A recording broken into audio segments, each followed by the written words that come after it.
ito ay rated SPG, striktong patnubay at gabay ng magulang ang kailangan. Bagamat naging madugo at marahasang naging pagtatagpo nila Tanggol at Victorino, na naig pa rin ang busilak na puso ni Tanggol sa gitna ng kaguluhan matapos ang matinding paglalaban na nag-iwan kay Victorino na sugatan at walang kalaban-laban. Hindi nagawang tiisin ni Tanggol ang kalagayan ng kanyang katunggali.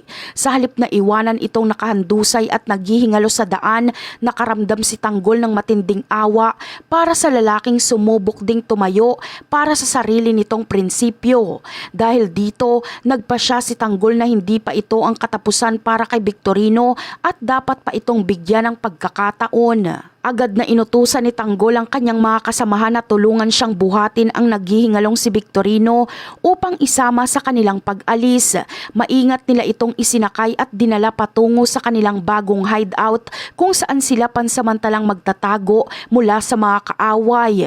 Sa kanilang bagong kuta, hindi bilanggo ang naging turing nila kay Victorino, kundi isang pasyente na kailangang mailigtas ang buhay. Doon ay sinimulan nilang linisin ang mga sugat nito at lapatan ng gamot ang bawat tinamo nitong pinsala mula sa kanilang nagdaang engkwentro. Ang tunay na layunin ni Tanggol sa pagliligtas kay Victorino ay upang ipakita ang kanilang totoong pagkatao sa oras na magising na ito at magbalik ang lakas. Gusto niyang patunayan na sa kabila ng kanilang magaspang na imahe, sila ay hindi mga masasamang tao na pumapatay ng walang sapat na dahilan.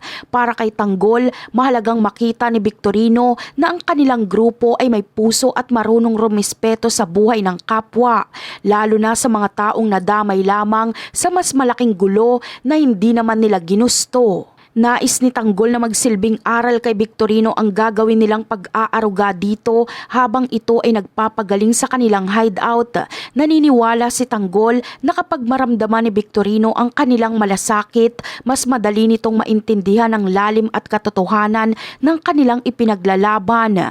Gusto niyang ipaunawa rito na ang kanilang pakikibaka ay hindi para sa sariling kapakanan lamang, kundi para sa hustisya at para sa mga taong inaapi na katulad nila. Sa huli, umaasa si Tanggol na ang kanyang ginawang kabutihan ay magbubukas sa isipan ni Victorino upang mag-isip-isip at magbago ng pananaw.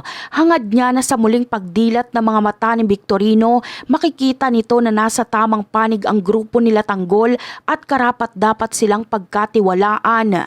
Ang pangarap ni Tanggol ay hindi lamang ang mapagaling ang mga sugat sa katawan ni Victorino, kundi ang makuha rin ang loob at suporta nito upang sa huli ay maging magkakampi na sila sa iisang layunin. At yan ang aabangan natin. Bye!